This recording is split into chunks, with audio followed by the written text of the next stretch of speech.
Hello, BDO family. My name is Jade Curtis. I am the executive editor of blackdoctor.org. And today we will be discussing 340B. So the 340B program is a relevant and timely topic, one that can often feel a little confusing or often is misunderstood. So here at BDO, we are committed to breaking down these complex issues similar to this one to make them easier to understand and act upon. So today we have two esteemed panelists who will help us unpack the current challenges facing Oregon's 340B landscape, as well as explore the potential innovative solutions. So for context, the 340B program was established over 30 years ago with the important goal of helping low-income communities access healthcare and reduce medical debt. However, over time, a lack of oversight and accountability has raised concerns about how the program is being used. So this prompted discussions about whether it's still fulfilling its original mission of helping patients first. So in Oregon, Senate Bill 533 and House Bill 2385 aims to expand a broken 340B program. At BDO, we believe state policymakers should support federal reform efforts that focus on fixing what is broken about 340B and wait to expand the program until 340B gets back on track with serving patients. So today we are joined by Pastor Mark Jackson, the Chief Operating Officer of Bridge Pomoja, and Jen Laws, the President and CEO of Community Access National Network, known as CAN. So I want to go ahead and welcome my guests. Hello, Pastor Mark. Hello, Jay. Glad to be here. Nice to have you. Hello, Jen Laws. Hi, Jay. Thanks for having me. Of course. I don't know why I said the full name, but how are you? It's a rock star name, right? Right, exactly. So, gentlemen, I truly appreciate your time today and your collaboration to raise the red flag on 340B. So before we dive in, can you both introduce yourselves and share what success looks like with 340B in Oregon? Pastor Mark, can we start with you? Yeah, thanks, Jade. Again, Mark Jackson, the COO with Bridge Pomoja, based here in Portland, Oregon, really committed to the African-American community, around education and also empowerment. I think the envisioned success is to really ensure that this program gets back to its North Star to prioritize patient care. And we believe part of that success will look like ensuring that these discount resources land solely upon the patient to ensure that those healthcare access barriers are eliminated. Wonderful. And Jen? So I run Community Access National Network. We're a 28-year-old patient advocacy organization. We do national and state level advocacy focused on HIV, hepatitis C, and substance use disorder. And 340B plays a really kind of critical role in public health funding and making sure that patients have access to care, especially impoverished patients or marginalized or folks from marginalized communities. So I think in terms of Oregon specific, and it's true across every state, one of the ways that we would measure success for 340B is in health outcomes that benefit patients, right? Like, are we reducing health disparities? Are we increasing health equity and thus improving the lives of patients? Absolutely. So thank you so much for sharing that. So with knowing that, what are we actually asking those state policymakers to do? Now that we see what success could look like, what are we asking our policymakers? If I can chime in initially, Jade, I think in your opening comments, it's important, I think, for elected officials to entertain a pause, going back to Jen's point, to really look at the measurable outcome to data, to really ensure that a transparent lens is put in place, to ensure that the good intentions behind 340B are being adhered to and honored. I think it's important before we consider expansion. Let's see what success looks like as far as outcomes. And if we cannot really have that laser focused lens to really see what's under the hood, we're doing this, I think, a disservice to our most vulnerabilized population, if you will. Absolutely. Jen, care to chime in? I mean, I think Pastor Mark is on point in saying pause with the current actions that they're looking to do in expanding the program, especially with the lack of oversight. It's not just the expansion of the program; it's prohibiting the few mechanisms of oversight that are available there. And it's not like we don't know what success in this program does look like. So in the state's AIDS drug assistance program, or in Oregon, it's Care Access, Care Assist. I apologize. We know that people living with HIV enrolled in the AIDS drug assistance program have a higher viral load suppression rate than those who aren't, even if they're in treatment. And that's one of those measurable pieces. You're stopping chains of transmission. You're improving overall health. You're improving outcomes, and the projected health path of these folks who are enrolled. And no other place do we see that, right? So, what kind of reporting mechanisms that are patient focused could we look at or encourage to be adopted? Charity care is one of them, as we see it with hospitals, but like that's just one little piece of what patients care about when it comes to interacting with the healthcare system. Absolutely. And so as we're talking about what success looks like and seeing some of those measurable items, it's clear that in Oregon, 340B just isn't adding up, for lack of better words. And data shows that Oregon 340B hospitals have over 1,500 contracts with 340B pharmacies, and almost half of them, about 48%, have out-of-state pharmacies. So Jen, can you tell us why this is relevant, and how does this impact patients in Oregon specifically? Well, so I think there's two things going on there. One of those things is like, where is your reinvestment in your community, right? So for these contract pharmacies, they get to peel a piece of that 340B money off the top, which is reasonable as a fee for service, right? But that should be focused in that community, right? Like, if that community is generating those dollars, then those dollars should be returned to that community in economic value. Now, when we're talking about patient access to care and getting the medications that you need, I'm not traveling across state lines to get my medications, right? And especially as I live in Louisiana, I need to be forthright about that. When we're looking at things like climate change, if I'm being forced through a mail order pharmacy that's contracted with, my medications are rotting in the mail, right? Okay. So when we're encouraging things like contract pharmacy situations, they need to be limited to the service area of the entity in which those dollars are generated, so that you can reinvest in community, make sure patients do have that immediate and ready access to care, and they're not serving the private profit-oriented interests that are involved. Yeah. And we already know that, patients who tend to be in these low income areas don't often have access to even, get to transportation or access to transportation to even take advantage of those opportunities. So it sounds like we're just completely taking the opportunity away from them by moving those pharmacies out of state. So, yikes. So Pastor Mark, sorry. Can I chime in and add on to what Jen raised? I can really appreciate what he shared as far as the reinvestment in the community. To your point, Jay, I think in terms of prioritizing who's most impacted, right? Mm-hmm. Who will most benefit from this particular program. We know the medical distrust within the communities of color from the medical community, right? And to have a program such as 340B envisioned to benefit and prioritize patient care and access to care, I think that has to remain the core of this work going forward. And if there's concern that in fact that these resources are not benefiting the patient, and they're having to repurpose their time, their resources to go out of their community, right, to receive this benefit. I think there are some barriers that our elected officials have to consider, especially amongst our seniors. I think what really spearheads health equity is trusted relationships. Mm-hmm. And if you remove resources from the community, you're uprooting and creating root shock in terms of relationships. And now here we go again, having to start over again and build trust. So I think it's important for those who are making these decisions, who may be far removed from the community, or the patients being most impacted, have to really kind of reimagine what this looks like in terms of their decision. And that's why it's important that we elevate. No one's disputing the intention behind 340B, but if things get off alignment, of course, we have to pause and reassess and reevaluate to ensure that the intended goal is fully achieved.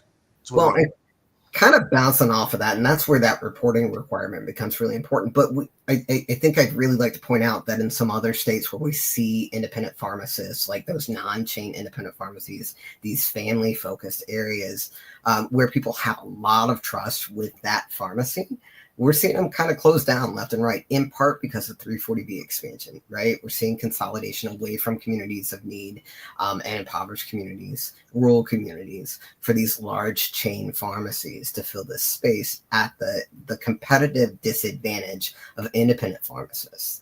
And we're seeing these pharmacy deserts kind of pop up as a result. So that reporting mechanism, those actual tangible pieces for patients in our kind of cascade of care, for lack of a better term, they're very, very real, right? And that lack of trust is a big issue. Pastor Mark, thank you for bringing that up. Yeah, absolutely. Oh, go ahead, Pastor Mark. Were you going to say something? No, I was just saying thank you. It's just important because I think health equity has to be prioritized, and we can't be equitable if we're excluding the individuals who are to benefit from this particular resource. And, I think within the Portland Black community, if I can speak from that lens, the level of knowledge is not robust and has really the depth we envision. So I'm not for sure what type of engagement our elected officials have done to ensure that they're hearing from the community and whatnot, to ensure that this is really getting again to the patients and whatnot. And because of the work of Rich Ramoja, who worked directly with health systems across the state and servicing just a range of communities of color, it's just important that we ensure that whenever we're trying to decide upon, that we have our patients in mind, especially the historic disservice and harm that has been done. We just came out of the big global pandemic with coronavirus, and people are trying to reimagine and adapt to telehealth and all these types of modes of accessing healthcare.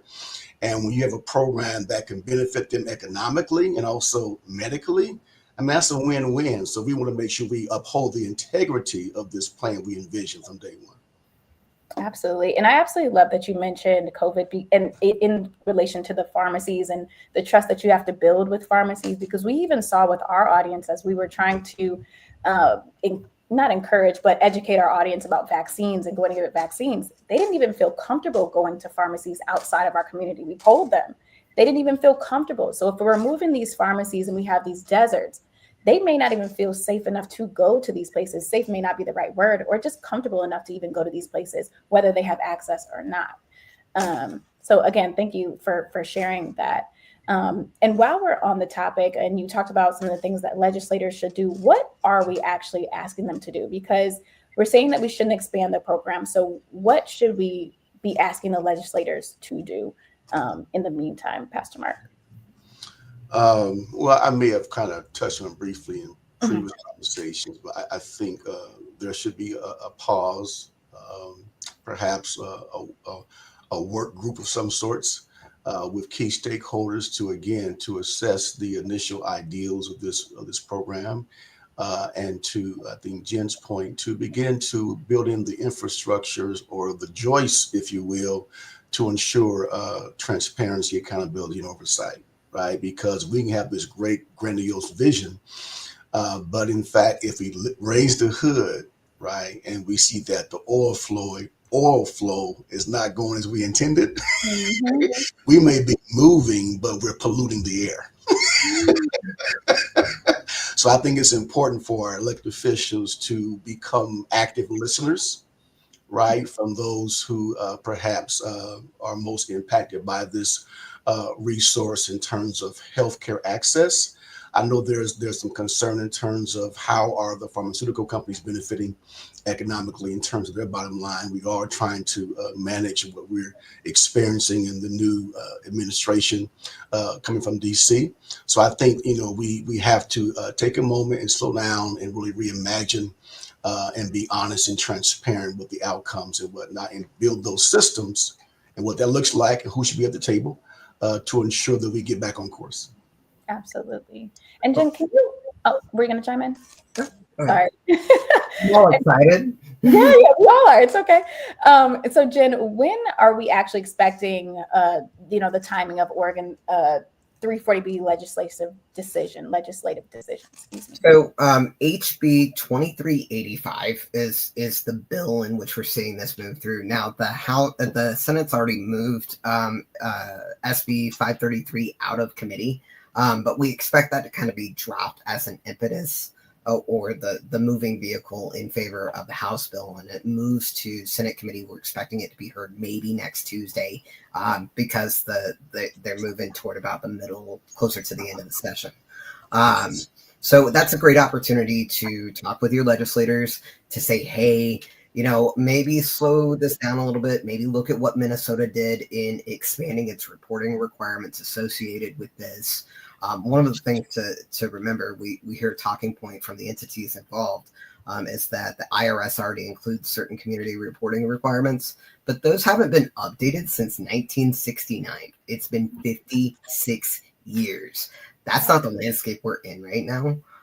And speaking of one of the parts that Pastor Mark just brought up, in the HIV space, we had the Denver principles, and one of those things was nothing about us without us, right? You cannot find patient-oriented solutions without involving patients to drive that decision-making, right? So I think it's really important that folks in Oregon involved on this issue understand that regardless of the rhetoric you might be hearing from the other side of things, this is not about patient access. This is not about improving patient benefit in any way, shape, or form. And they're saying that in committee, but they're not saying that in any of the promotional materials around this bill. So that's one of those activation points that I think that we as a community could really kind of lean into. Gotcha. And so, you mentioned that, did you say it's been 60 years since it's been reviewed? 56 years. So, yeah. So within that time, since it hasn't been updated or reviewed, is it safe for someone to say that the healthcare system has kind of maybe taken advantage of the opportunity by not passing these savings on to the patients? 100%. I don't think there's any doubt about that. So when I talk about like the AIDS drug assistance programs or Care Assist in Oregon, there's strict reporting mechanisms involved there, right? Like it's federally funded, and then 340B reinvestment is made to make sure that you are passing along direct discount or extending access to medications. Specifically, it's antiretrovirals to prevent the spread of HIV, right? There's no other way those dollars are used within the AIDS drug assistance program, and that's really one of those things where you see a benefit, and we see this in Medicaid as well when we see MCOs or PBMs kind of get involved, where they're looking at these payment opportunities, right? There's more dollars in the system, more dollars in the system, more dollars in the system. And whether they're under the guise of a nonprofit hospital, which not all of them actually operate as nonprofits, right? That's something to keep in mind.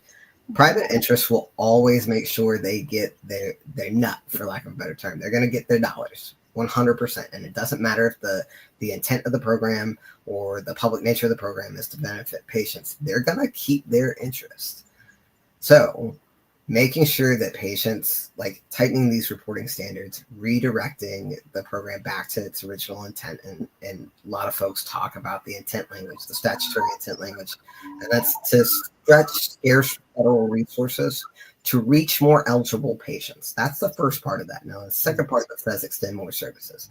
But where's the measure for those things? Reaching more eligible patients should be where this starts every single time. Definitely. Pastor, you want to chime in? I saw you nodding your head in agreement. You seem You like know, I'm a pastor, so that's my visual amen to what Gina was just sharing.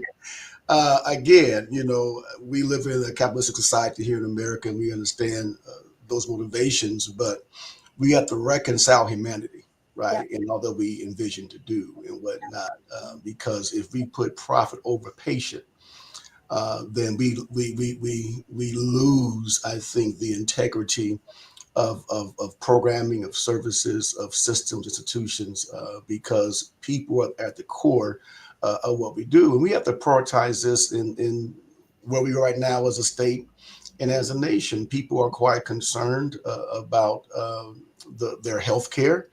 and the resources, and to have knowledge, awareness that there is such a program that was envisioned with them in mind, and it not be fully, I think, accentuated, is a tremendous missed opportunity, to say the very least. And I think as we envision this program in terms of expansion, I appreciate what Jen said. If we're talking about expansion, let's talk about expansion of access to more patients. Right? Mhm. How do we touch more patients to get the resources out, to again remove those barriers that perpetuate health inequities and whatnot. And the health disparities are documented. It's documented by research, by data. So we're not clueless, right? But whenever we begin to prioritize profit over patient care, then we have those little holes, right? And we can't, I think, compromise the well-being of our community members, our Oregonians who need this type of resource for the sake of profit. I think we have to step back and really kind of recreate another iterative or chapter on how we can most be impactful with this program. Well, and I think that's really interesting. So Senator Bill Cassidy, senior senator from Louisiana, he's in the federal government. He chairs out the Health, Education, Labor, and Pensions Committee in the Senate. It released a report last week. He had asked certain entities in this chain, kind of respond to some questions. And one of those questions was to a hospital entity about how do you distinguish between executive compensation, like your CEO pay, and buying out physician practices around you and your charitable works, right? With your 340B dollars, to which one of those respondents said, revenue is revenue. They don't make any distinction, right? And that becomes really concerning when we talk about hospital consolidation. And we've seen it everywhere. You see a hospital buy up another hospital and then start closing down access points left and right. We know where they're closing down access points, right? So this is, I would like folks to know this is not a small amount of money. We're talking about $66 billion with a B dollars in net revenue and $155 billion in total. And that's growing at a rate of about 20% or more per year. That's insane. That's an insane amount of money. Do you know how many people we could help with $66 billion? Do you know how many medications we could provide with $66 billion? Do you know how many headlines of somebody dying from not having access to their insulin or their inhaler or their EpiPen could be stopped with $66 billion? An insane amount. I mean, we have to sit in what he just said. We have to just sit in what Jen just said in terms of what's potentially possible with those revenue outcomes when he gets articulated. When we look at the social determinants of health within low-income communities, we look at the persistent historical physical conditions that occur that are fixable, preventable with access to health care. And we know how poverty impacts and impedes access to health care. And I think that elected officials have to listen to all of their constituents to be fully informed on decision making. When you look at that level of revenue that Jen just cited, my mind goes into lives being saved, lives being preserved, folks being more healthy to work, healthy to contribute to society. But if we pull the rug from underneath their feet and then we ask what's wrong with you, that's a contradiction. And we have to go back again and say, reconcile the humanity of this. Talking about lives, not bottom lines, but lives. And so I guess my question is, how did we get here? If it was created as a discount program to help vulnerable patients, how did we end up here where now we're not even accessing, or the people who need the programming can't even access it? How, Jen? That's complicated. So the expansion of the 340B program was kind of foreseen, but not necessarily in the nature of it is right now. When the Affordable Care Act was passed, right? So these hospital entities, which are the primary actors that CAN is concerned with, in part because how they're affecting federally qualified health centers and other community health centers, right? They were kind of expanded because of Medicaid expansion, right? Their qualification into 340B allowance is based on how many Medicaid patients they see. And so ideally, if you're kind of reinvesting in that, that's a good situation, right? But these hospital entities now qualified by this said, hey, if we buy out that other hospital over there, we get more patients, right? And then we can get more 340B revenue. And then we can start kind of like dominating this space, because at the end of the day, whether they're nonprofit or not, they're still a business. So we kind of got off the rails there, in part because there are limited reporting mechanisms. The statute itself doesn't define how the dollars and revenue should be spent, or how they shouldn't be spent. So one of the things CAN has advocated for in certain states in terms of reporting, but also on the federal level, is what's called allowable use. It can be wide based on a community need.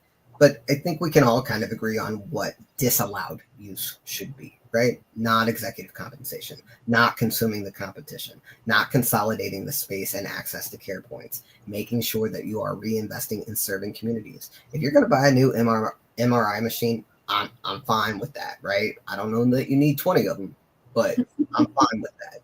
If you were going to build a cancer center or a transfusion center in a rural area, that's great. But those dollars shouldn't be used to consume the existing transfusion center.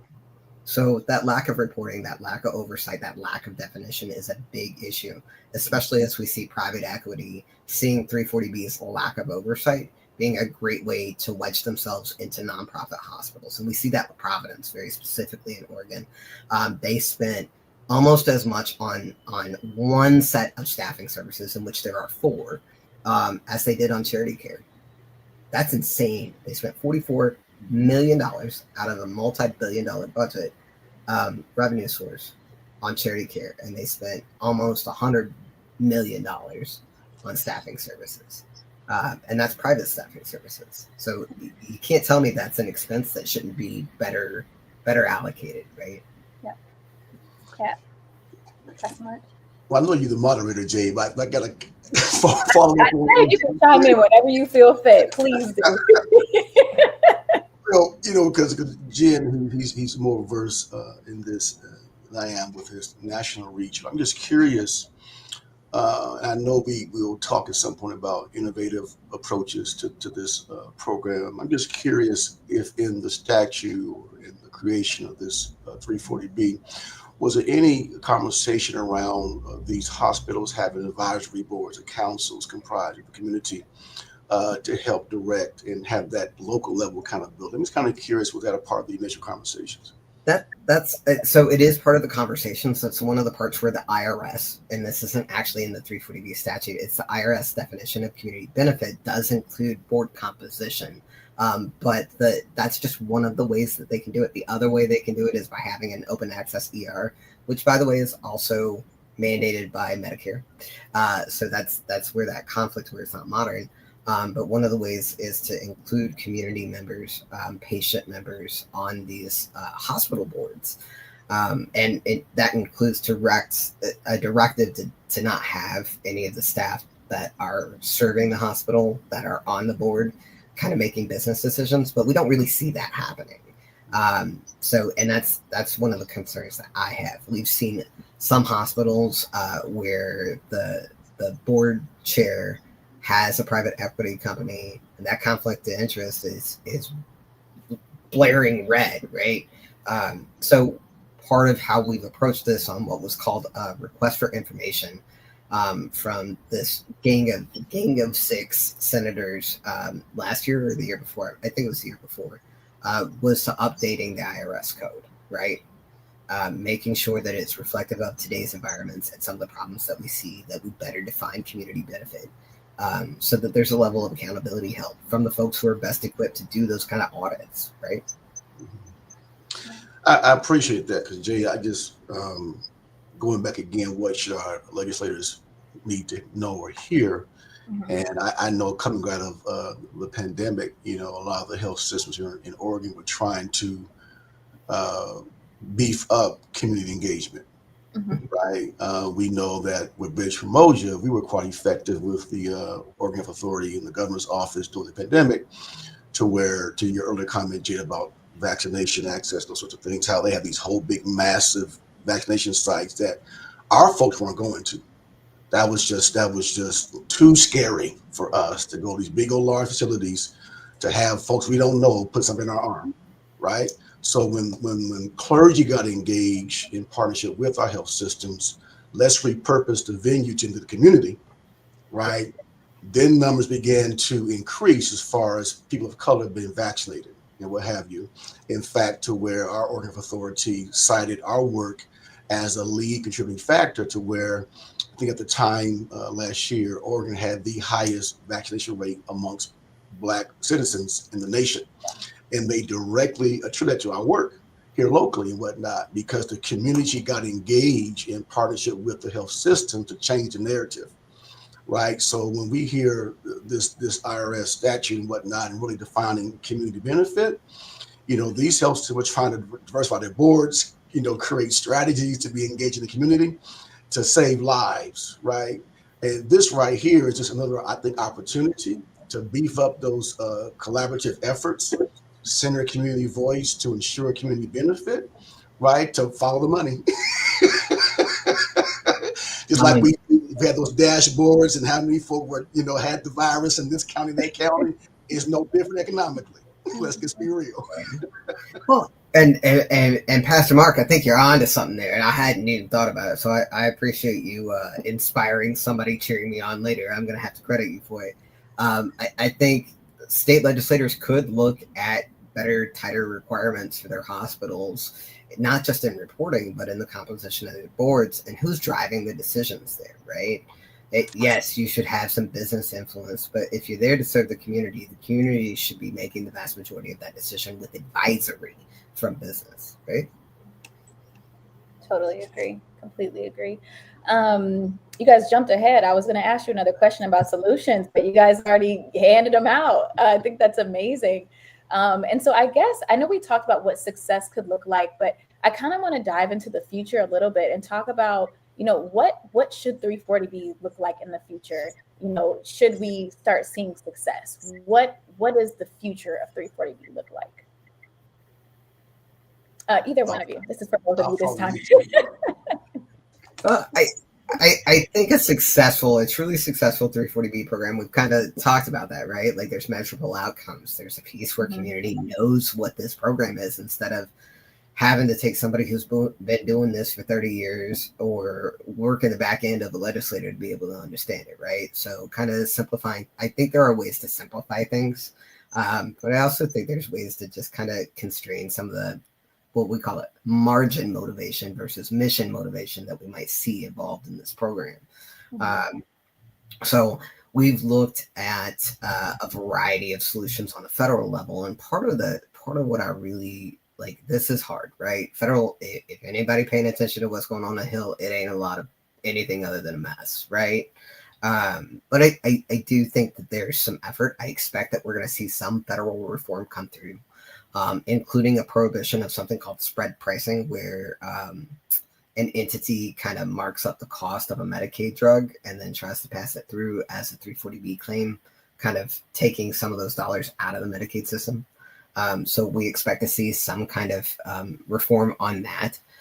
It's one of the things where we think Medicaid should be well supported, and 340B shouldn't be taken away from that, right? I think that we're going to see some constraints in reporting, like how are you serving your community a little bit better than what we see right now. I hope that we see some prohibition on spending money, 340B revenue, on executive compensation. And I think to kind of address something else that was kind of brought up, and this kind of speaks to all of the effort for reform that we're seeing right now, is that there's an interest from pharmaceutical manufacturers to say, hey, where are these dollars going? And I think that's fair, right? So when we make a donation somewhere, we want to make sure that we're serving the need in which that was advertised to us, right? We don't want to see that going to somebody else's, like, some padding or buying a new building that's not actually doing the thing that we want to see, right? And we saw this with the American Red Cross many years ago, especially around building homes in Haiti after the earthquake, where more than 25% of the dollars were going toward administrative fees and things like that. That's just obscene. So I think that instead of trying to frame this about who makes what money outside of patient interest, right, are these dollars going where they should be going? Mm-hmm. Are they being used for charitable purposes? Are you serving communities of need? Are you improving health outcomes? Like I can't emphasize that enough, in part because the AIDS Drug Assistance Program is so effective at using these dollars and proving those positive health outcomes for folks that are in dire straits, right? So. Yeah, I couldn't agree more. I just I get back again to a future that involves a community that prioritizes patient care. I don't know the proper language for the federal sanctions when it comes to our banking institutions, but we know in terms of the priorities around Community Reinvestment Act and so forth, and the important around corporate social responsibility, right, to ensure that they play a lead role in the health of the community they're serving or that they're benefiting from in terms of deposits and whatnot. And I see it no different in terms of our health systems, our hospitals, in terms of just ensuring that they are creating space for community voice from the patient's perspective to ensure that the direction we're going with this program, they have a voice in that. I guess it's so very, very important. I think earlier, Jen alluded to just the oversight and reporting guidance and directives. These things make up a successful future with this program. And we can't continue down this path if we're not adopting lessons learned, right? And you cannot learn if you're not being transparent and having the matrix in place to look at measurable outcomes and whatnot. Otherwise, we're all doing good. Life is great, So I think that level of transparency embedded in the future of this program, I think, provides a promising horizon. Pastor Mark, I was reading a study that was just released about historical redlining and access to HIV care, right? And like there's a map. All maps are the same. So that they overlap, right? And so when we talk about reinvestment, like 340B is an excellent opportunity to reinvest, to correct historical wrongs through expanding access to care. And it's not just redlining, it's rural areas. Like the rural hospital crisis is real. A woman in pregnancy crisis in the middle of Montana that's 4 hours away from a hospital. It's a dangerous situation. We got to be able to answer these things. And these dollars are here to do it. So this idea that it's just too hard or we don't have the resources for it is nonsense. We have an obligation. We have the ability and we should be doing it. Yeah. You're here. That's worthy of an amen, Jade. So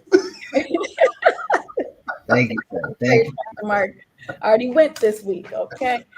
But Jen, as we come to a close, I know you mentioned something earlier when we were talking, and I kind of want to give you the platform to share with citizens of Oregon how they can use their voice. I'm sure after hearing this conversation, there are things that they're going to remember. There are things that are kind of going to light a fire with them and say, hey, this isn't right, So is there a way that they can use their voice to be involved and to see better outcomes? Well, I always engage your legislators. I know it might feel intimidating. I am a 5'0" trans man living in Louisiana. I promise you, I understand intimidation. So not everybody wants to hear from me. But you can target your folks, right? If you got limited time, limited opportunity, write them a letter. They read them. Their staff absolutely reads these letters. Every member of the Senate Health Committee, but also write the sponsor of the bill. Rob knows is a reasonable man, right? He believes, and I spoke to the man over this, right? Like he believes he's doing this for the right reasons. I believe he believes that. And I also think that sometimes based on our own perspective and experiences and who's in our ear, we get kind of isolated as to what we think those solutions should be. So I think the more community says this is not a solution for us, the more that has traction, right? So talk to your friends about this problem as you hear it. Talk about what you want to see from the healthcare infrastructure in your community and talk about how this could and should be feeding that but the lack of oversight on this is going to stop that from happening. What's important to you? Do you want reduced costs on your medications? Do you want to make sure that your community clinic stays open? Do you want to make sure that the pharmacy that you're going to is in your community? All of those things matter. What is most important to you is the thing you should be saying first. Feel confident in that, and feel confident in talking to your legislators, because your relationship with them does not end at the ballot box. It is every day, all day. That's their job. Absolutely. Pastor Mark, no amen? Well, I'm going to say praise the Lord. Only because the late Congressman John Lewis talked about the power of the vote. Our vote is our voice. And it's not just on election day. It's, to Jen's point, it's being consistently engaged, whether it's through an email, a phone call, or if you have the capacity, an actual visit.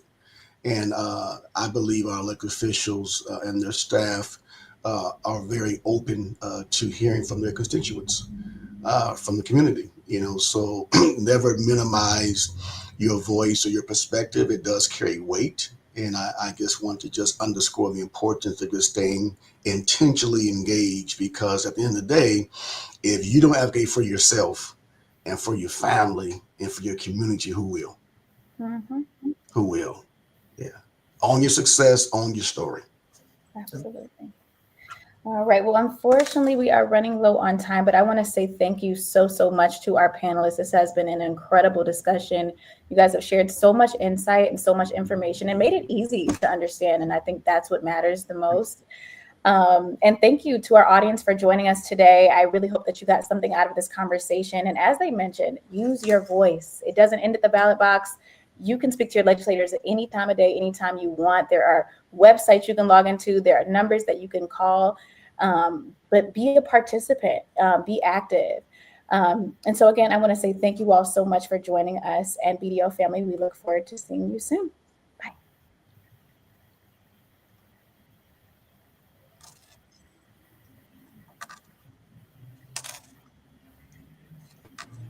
You guys are out. This was great.